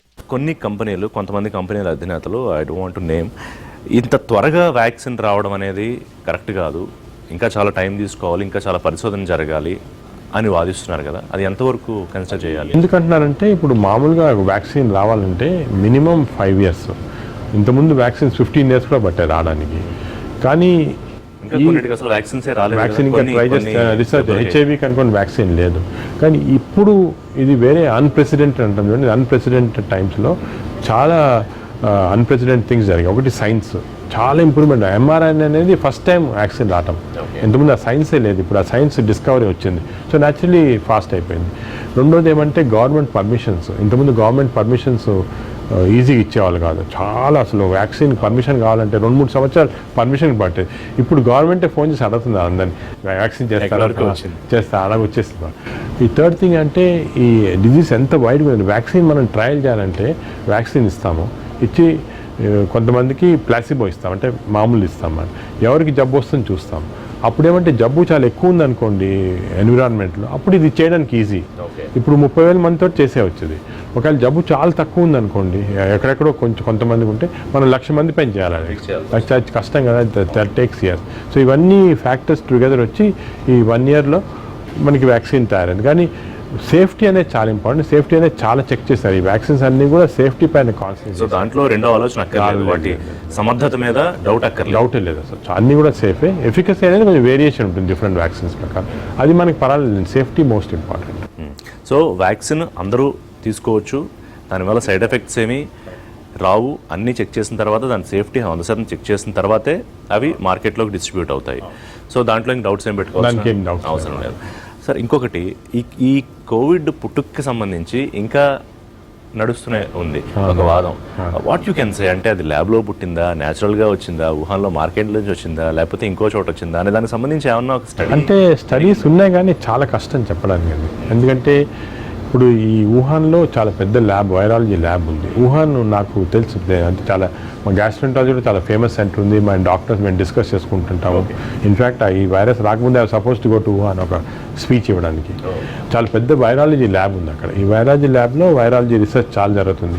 ఆ ల్యాబ్లో రీసెర్చ్ చేసేటప్పుడు ఏదైనా బై మిస్టేక్, అంటే కావాలైతే కాదు, ఇది బై మిస్టేక్ ఏమైనా వైరస్ ఎస్కేప్ అయిందా బయటికి, నాట్ ఏ క్రియేటెడ్ వైరస్, కావాలని క్రియేట్ చేసింది కాదు, బై మిస్టేక్ ఏమైనా ఎస్కేప్ అయిందా అదా, లేకపోతే నిజంగా యానిమల్ నుంచి మ్యూటేట్ అయ్యి వచ్చిందా అనేది తెలియటం లేదు. ఒక పేపర్ వచ్చింది నేచర్లో, దాంట్లో ఇది యానిమల్ నుంచి మ్యూటేట్ అయ్యి వచ్చింది అని ఆ పేపర్ ప్రకారం కన్క్లూషన్స్. కానీ కొంతమంది డౌట్ చేస్తున్నారు పేపర్ని. సో ఎలాగైనా కూడా మనకి it is not created by, అంటే కావాల్సిన వరకు క్రియేట్ చేసింది కాదనిపిస్తుంది. సార్ టెడ్రోస్ ఏమంటారంటే, WHO డైరెక్టర్ మన తాజాగా కోవిడ్ కన్నా చాలా పెద్ద పెద్ద మహమ్మారులు ఇంకా వస్తాయి అని, అది నిజంగానే ఒక ఆందోళన కలిగించే వార్త. ఏమిటి? కొంచెం మన దగ్గర WHO స్టేట్మెంట్స్ అన్నీ కూడా కొద్దిగా భయంకరంగా వస్తున్నాయి. కానీ ఈ కోవిడ్ అనేది మనకి లెసన్. ఇది ఏమవుతుందంటే మనకి న్యాచురల్, అంటే న్యాచురల్ ఎన్విరాన్మెంటు మన హ్యూమన్ బీయింగ్స్ సపరేట్గా ఉన్నాయి చాలా వరకు. మనం న్యాచురల్ ఎన్విరాన్మెంట్లోకి వెళ్ళిపోతే అక్కడ డిస్టర్బ్ చేస్తే అప్పుడు ఈ వైరసెస్, అక్కడ ఉన్న బ్యాక్టీరియా ఇవి మనకు వచ్చి మనం we are not prepared for that, immunity ఉండదు అనమాట. ఇప్పుడు ఈ కరోనా వైరస్ అనేది బ్యాట్స్లో ఉంటే బ్యాట్స్కి ఏం కాదు, మనకు వచ్చిందికే ప్రాబ్లం. అలాగా ఈ న్యాచురల్ ఎన్విరాన్మెంట్ని మనం డిస్టర్బ్ చేయకూడదు అని ఒక లెసన్ వచ్చింది. బాగా అందరికీ ఒక భయం వచ్చేసింది. ఇప్పుడు ఇది ఇస్ ద కరెక్ట్ టైం. అనవసరంగా మనం ఈ ఫారెస్ట్లోకి వెళ్ళి ఈ న్యాచురల్ యానిమల్స్ని డిస్టర్బ్ చేయటం, అవి చేయకుండా ఉండటం అనేది చాలా ఇంపార్టెంట్. ఆయన చెప్పినట్టు, WHO చీఫ్ చెప్పినట్టు ముందు కూడా వచ్చే అవకాశం ఉంది ఎటువంటి వైరసెస్, ఎపిడమిక్స్. కానీ ఈ ఎపిడమిక్ వల్ల ఎంత షేక్ అయిందంటే వరల్డ్, మనకి ప్రతి చోట కొన్ని సేఫ్టీవి, కొన్ని రీసెర్చ్వి, కొన్ని ఫ్యూచర్లో వస్తే మనకి 1 monthలో వ్యాక్సిన్ బయటకు తీసుకురావటం, ఇటువంటివన్నీ కూడా మనకి కెపాసిటీ బిల్డ్ అయిపోతుంది. సో దానివల్ల ఏమంటే కోవిడ్ వల్ల మనకి కొన్ని బెనిఫిట్స్ కూడా ఉన్నాయి, నెగిటివే కాదు. బెనిఫిట్స్ ఏమంటే సైన్స్ చాలా ఇంప్రూవ్ అయింది, మనకి న్యాచురల్ హ్యాబిటాట్లోకి ఇంటర్ఫియర్ కాకుండా తెలిసింది. అదే మనందరం ఇంత కనెక్టెడ్, ఎక్కడో చైనాలో ఉన్నది మనకి ఒక 1 month పడ్డది. ఇవన్నీ కూడా మీరు అన్నారు సార్ ఇందాక పాఠాలు నేర్చుకున్నామని. ఆర్ వి షూర్, అంటే మెడికల్గా మనం ఇంకా ఎంత ఎదగాలి కంపారిటివ్లీ ఆధునిక మిగతా దేశాలతో పోలిస్తే, ఆ లెసన్స్ నేర్చుకున్నామా? ఎందుకంటే ఒక దశలో మనకి వెంటిలేటర్లు సరిపడా లేవు. సో వీటన్నిటి మీద దృష్టి పెట్టామా? అట్లీస్ట్ ఒక 9-10 months మనకి ఒక లాంగ్ గ్యాప్ దొరికింది కదా. అంటే ఇండియాలో అంటారు. ఇండియాలో అనుకునేది we're medical treatment wise we're in par. ఒకటేమంటే ఇక్కడ మనము అంటే వ్యాక్సిన్ ఇండస్ట్రీని ఒకటి మనం మెచ్చుకోవాలా, అదేవిధంగా ఫార్మస్యూటికల్ ఇండస్ట్రీని మెచ్చుకోవాలి. ఈ రెమ్డెసివిర్ అనే మెడిసిన్ అసలు ఎక్కడ తయారు చేయనప్పుడు మన ఇండియాలోనే ఫస్ట్ తయారు చేసి USA కూడా సప్లై చేశారు. సో ఈ 2 ఇండస్ట్రీస్ వీఆర్ వెరీ అడ్వాన్స్ అని తెలిసిపోయింది. మనకి హాస్పిటల్స్ కూడా మంచి హాస్పిటల్స్ ఉన్నాయి, అవన్నీ ఉన్నాయి. కానీ మనకి ల్యాకింగ్ ఏమంటే పబ్లిక్ హెల్త్. అంటే public health which can give free treatment to public having this. ఆ పబ్లిక్ హెల్త్ అనేది ఆ ఇన్ఫ్రాస్ట్రక్చర్ సరిగ్గా అరౌండ్ 1% బడ్జెట్లో కరెక్ట్ హెల్త్ కోసం కేటాయింపులు జరుగుతున్నాయి. సో అక్కడ చాలా పెంచాల్సిన అవసరం ఉంది అలొకేషన్స్. అవును. ఈ గవర్నమెంట్కి కూడా ఇది ఒక సిగ్నల్, ఇలాగ పబ్లిక్ హెల్త్ పైన ఇంకా స్పెండ్ చేయాలా, ఒక ఇన్ఫ్రాస్ట్రక్చర్ ఇంప్రూవ్ చేయాలనేది ఒక వేకప్ కాల్ లాగా వచ్చింది. సార్, అంటే ఈ కరోనా పాండమిక్లో వైద్యులు చాలా ముందున్నారు, చాలా సర్వీస్ చేశారు ప్రాణాలు తెగించి, కానీ కొంత విమర్శలు కూడా ఎదుర్కోవాల్సి వచ్చింది వాళ్ళు, ముఖ్యంగా కొన్ని కార్పొరేట్ హాస్పిటల్కి సంబంధించి, ప్రైవేట్ హాస్పిటల్కి సంబంధించి. సో ఎందుకని అది జరిగింది? అంటే ఇప్పుడు మీరు చూస్తే ఓవరాల్గా చూసారనుకోండి, 90% ఆఫ్ డాక్టర్స్ కానీ నర్సెస్ కానీ వర్కర్స్ కానీ చాలా సాక్రిఫైస్ చేశారు. కనీసం ఒక 200 డాక్టర్స్ లాస్ట్ లైఫ్ ట్రీటింగ్. ఎంతమంది అంటే ఇండియాలో చాలా మంది లైఫ్స్ కూడా పోయాయి పేషెంట్స్ ట్రీట్ చేస్తారు. ఇవన్నీ సాక్రిఫైస్ చూస్తే ఏదో కొద్దిగా కొన్ని కార్పొరేట్ హాస్పిటల్లో కాస్ట్ ఎక్కువని, అఫ్కోర్స్ మీరు చెప్పినట్టు అది కూడా కరెక్ట్ కాదు, వాళ్ళు కంట్రోల్ చేయాలా, కానీ అది మైనర్ క్రిటిసిజం. కానీ కాస్ట్ ఫ్యాక్టర్ చూసుకుంటే మీరు ఇప్పుడు government can give free treatment for, but private హాస్పిటల్లో కంప్లీట్ ఫ్రీ ట్రీట్మెంట్ చాలా కష్టం. ఎందుకంటే పీపీఈస్ చాలా కాస్ట్ ఉంటుంది, అదేవిధంగా స్టాఫ్కి చాలా ఎక్స్ట్రా శాలరీస్ పే చేయాలి చేయడానికి. కొన్ని వెంటిలేటర్స్, ఫర్ ఎగ్జాంపుల్ చాలా కార్పొరేట్ సడన్గా they have to buy 20 ventilators. ఒక వెంటిలేటర్ 10 లక్షలు, 2 కోట్ల వెంటిలేటర్స్ కదా, ఇవన్నీ కాస్ట్ ఉంటాయి. సో కొంతవరకు కాస్ట్ ఫ్యాక్టర్ ఉంటుంది. బట్ ఐ థింక్ మీరు మంచి అబ్జర్వేషన్ కూడా కరెక్టే, we should be responsible citizens also. ఈ పాండమిక్ టైంలో కొంతవరకు ఈ యాక్చువల్ సాక్రిఫైసెస్ కాకుండా మానిటరీ సాక్రిఫైస్ చేసి. సో సార్, ఇప్పుడు ఈ వ్యాక్సిన్స్ వచ్చిన తర్వాత వాటి మీద ఎంతవరకు ఆధారపడచ్చు? నేను వ్యాక్సిన్స్ పైన మనం 100% ఆధారపడచ్చు. I'm very confident. ఈ వ్యాక్సిన్స్ ఈ నెక్స్ట్ ఇయర్ అంతా కూడా మనం వ్యాక్సిన్ అయ్యే లోపల కంప్లీట్గా మనకి ఈ కరోనా అనేది it will become history. But it's a lesson that we should be careful future.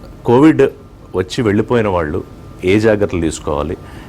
Covid during Covid ఇంకా మనం ఉన్నాం కాబట్టి, ఇంకా వ్యాక్సినేషన్ రాలేదు కాబట్టి పబ్లిక్ ఏ జాగ్రత్తలు తీసుకోవాలి? ఇప్పుడు పబ్లిక్ ఈ వ్యాక్సిన్ కంప్లీట్గా అందరికి ఇచ్చేదాకా మనం కంప్లీట్ కొన్ని జాగ్రత్తలు చాలా important. Mask, distance maintenance, hand hygiene, ఈ 3 చాలా ఇంపార్టెంట్. దయచేసి ఈ నెక్స్ట్ 2-3 మంత్స్ దాకా ఎక్కువ చాలామంది క్లోజ్ డోర్లో కలవటము, అదేవిధంగా పార్టీస్ చేసుకోవటం అవన్నీ కూడా పెట్టుకోకూడదు అన్నమాట. 2-3 నెలలు వ్యాక్సిన్ వచ్చిన తర్వాత పర్వాలేదు. సార్, అంటే వ్యాక్సిన్ వచ్చిన తర్వాత ఇంకా ఈ కేర్ తీసుకోవాలా అక్కర్లేదా? మాస్క్ లేకపోతే వ్యాక్సిన్ వచ్చి అందరికంటే మనము 50% వాళ్ళు వ్యాక్సిన్ తీసుకున్న వాళ్ళు లేదు. కానీ ప్రాబ్లం అంటే మనకి వ్యాక్సిన్ 50% పాపులేషన్ ఇచ్చిన దాకా కొంతవరకు తీసుకోవాల్సిన అవసరం ఉంటుంది. అంటే నేను అనుకునేది ఏప్రిల్, మే దాకా మనం ఈ ప్రికాషన్స్ అని తీసుకోవాలి, దాని తర్వాత ఈ ప్రికాషన్స్ పోతాయి అన్నమాట. ఒకసారి కోవిడ్ వచ్చిన వాళ్ళు వ్యాక్సిన్ తీసుకోవచ్చా అని కూడా చాలామంది డౌట్ అడుగుతారు. తీసుకోవచ్చు, పర్వాలేదు. సార్, ఇంకొక ప్రశ్న. ఇప్పుడు అమెరికా నుంచి ప్రయాణాలు అన్నీ జరుగుతున్నాయి. బ్రిటన్కి కొంచెం డిస్కనెక్షన్ వచ్చింది. సో అమెరికాలో కూడా ఇప్పుడు కేసెస్ పెరగడము, మళ్ళీ అక్కడ మీరు అన్నట్టు ఇందాక 3rd wave 4th wave. So అక్కడ నుంచి అంతర్జాతీయ ప్రయాణాలు కొంత ఇప్పుడు ఏమన్నా ఆపాల్సిన అవసరం ఉందా? ప్రస్తుతానికి ఇప్పుడు అంతర్జాతీయ ఆపేశారు కదా, ఓన్లీ బబుల్స్, ఎయిర్ బబుల్ అని క్రియేట్ చేశారు. సో కొన్ని కంట్రీస్కి డైరెక్ట్ ఫ్లైట్స్ ఉన్నాయి, కొన్ని కంట్రీస్ చాలా వరకు లేవు. యూఎస్ఏ ట్రావెల్ ఉంది. యూఎస్ ట్రావెల్ కూడా బబుల్లోనే ఉంది, మామూలుగా స్ట్రైట్గా వెళ్ళాము. అంటే ఇప్పుడు ఇంకోటి ఏం జరుగుతుందంటే ఫ్యూచర్లో ఈ ఎయిర్లైన్స్ కూడా కొన్ని రోజులు ఈ టెస్టింగ్ పెట్టేస్తున్నారు. అంటే మనం కోవిడ్ టెస్ట్ చేసుకొని అది ఎయిర్లైన్స్ వల్లే ర్యాపిడ్ టెస్ట్ చేస్తారు. ఇప్పుడు ఈ టెస్ట్లో కూడా చాలా అడ్వాన్స్ వస్తున్నాయి. మనం ర్యాపిడ్గా టెస్ట్ చేయొచ్చు, ఒక ½ అవర్లో తెలిసిపోతుంది ఉందా లేదని. ర్యాపిడ్ టెస్ట్ చేసి ర్యాపిడ్ యాంటీజెన్ టెస్ట్ కన్నా కూడా superior test. Rapid antigen test మనం చేసేది కొంతవరకు సెన్సిటివిటీ తక్కువ, కానీ దానికన్నా కూడా వేరే ఇంకా సుపీరియర్ టెస్ట్ వస్తారు, ర్యాపిడ్ టెస్ట్. అవి 90% సెన్సిటివిటీ టెస్ట్. అవి వచ్చిందనుకోండి, ఎయిర్లైన్స్ అన్ని కూడా రొటీన్ అయిపోతుంది. మనకి సెక్యూరిటీ చెక్ లాగా సెక్యూరిటీ వచ్చి అది ఒక అక్కడే స్క్రీనింగ్ అయిపోతుంది అన్నమాట. ఇప్పుడు నేను అనుకునేది కనీసం ఒక 2-3 మంత్స్ ఇంకా ఇంటర్నేషనల్ ఫ్లైట్స్ కొద్దిగా జాగ్రత్తగానే ఉండాలి. ఒక 3 మంత్స్లో ఇప్పుడు యూఎస్ఏలో ఏమనుకుంటున్నారంటే ఏప్రిల్ దాకా చాలా వరకు వాళ్ళ పాపులేషన్ 70% వాళ్ళు చేసేస్తారు. సార్, ఇప్పుడు ఐడెంటిఫై చేయడానికి చేస్తున్న టెస్టులు అందుబాటులో ఉన్నవి. ఒకటి యాంటీజెన్, ఒకటి ఆర్టీపీసీఆర్, ఒకటి 3 హెచ్ఆర్సిటీ చెస్ట్. ఈ 3ట్లో ఏది ఉత్తమమైనది? ఒకటి ఉత్తమమైన ఒకటి కాదు, కంబైన్గా చూస్తాం అన్నమాట. నార్మల్గా ఆర్టీపీసీఆర్లో 70% ఆఫ్ ద కేసెస్ డిటెక్ట్ అవుతాయి, ఇంకొక 30% డిటెక్ట్ కాకపోవచ్చు. దాంట్లో మనం వీళ్ళకి హెచ్ఆర్సిటీ యాడ్ చేస్తే 30% కూడా వచ్చేస్తాయి అన్నమాట, 100% డిటెక్షన్. కానీ అందరికీ మనం హెచ్ఆర్సిటీ చేయలేము. ఎందుకంటే కాస్ట్ ఫ్యాక్టర్ ఎక్స్పెన్సెస్ కాబట్టి ఆర్టీపీసీఆర్ నెగిటివ్ ఉండి మాకు క్లినికల్ సస్పెషన్ ఉంటే వీ విల్ డూ హెచ్ఆర్సిటీ మాట, అదొకటి. రెండోది rapid antigen sensitivity only 50 to 60%. But ఇది ఏం యూస్ఫుల్ అండ్ ఎమర్జెన్సీలో పేషెంట్ ఎమర్జెన్సీలో వచ్చారు, ఇప్పుడు ఆపరేషన్ చేయాలా, మనం we can't wait for 24 hours test అంటే చేస్తున్నాం. ఒక్కొక్క దానికి ఒక్కొక్క ఇంపార్టెన్స్ ఉంది. మేము ఇంకోటి ఒక పేపర్ పబ్లిష్ చేస్తున్నాం మా ఇన్స్టిట్యూట్. ఒకటి ఇంపార్టెంట్ ఏమంటే మనం ఈ ఆర్టీపీసీఆర్లో స్వాబ్ చేసి ఇస్తాము, అదే దాంతోపాటు సెలైవా కూడా కంబైన్ చేస్తే 70% నుంచి it is becoming 90%. So I we're advising more accurate. So RTPCR with swab and saliva చేస్తే ఇంకా. Thank you very much doctor గారు, చాలా విషయాలు చెప్పారు, సమయం కేటాయించారు. I know how busy we're, but అన్ని విషయాలు షేర్ చేసుకున్నందుకు, ఎన్టీవీకి సమయం కేటాయించినందుకు thank you so much doctor గారు. థ్యాంక్ యూ రిషి గారు. ఇది డాక్టర్ నాగేశ్వర రెడ్డి గారు చెప్తున్న విషయం. సో కోవిడ్ అనేది ఒక టైంకి హిస్టరీ అయిపోతుంది, ఆ రోజు కోసం అందరూ ఎదురు చూద్దాం. కానీ వ్యాక్సిన్స్ వచ్చినా కూడా అప్రమత్తంగా ఉండడం అనేది ఖచ్చితంగా ఫాలో కావాలి. ఎక్కడ నిర్లక్ష్య ధోరణి వద్దు. సెలబ్రేషన్స్ అలాగే ఫెస్టివల్స్ పేరుతోటి నిర్లక్ష్యం వహిస్తే మనతో పాటు మిగతా వాళ్ళకు కూడా మనం ప్రమాదం ఇచ్చిన వాళ్ళం అవుతాము. సో ఆ విషయంలో జాగ్రత్తగా ఉండాలని చెప్తున్నారు. వ్యాక్సిన్స్ అనేవి పూర్తి సమర్థనీయమైనవి, అన్ని రకాలుగా అన్ని ఫేజులు టెస్టులు పూర్తి చేసుకుని మాత్రమే అది మార్కెట్లోకి వస్తాయి. కాబట్టి ఎటువంటి డౌట్స్ పెట్టుకోకర్లేదు. ఇలా త్వరగా వ్యాక్సిన్స్ అందరికీ అందుబాటులోకి వస్తాయని డాక్టర్ గారు చెప్తున్నారు. బట్ నిర్లక్ష్యం అనేది మాత్రం ఉండకూడదు. Be careful. వ్యాక్సిన్ తీసుకున్నా కూడా కొంతకాలం వరకు. This is Rishi signing off.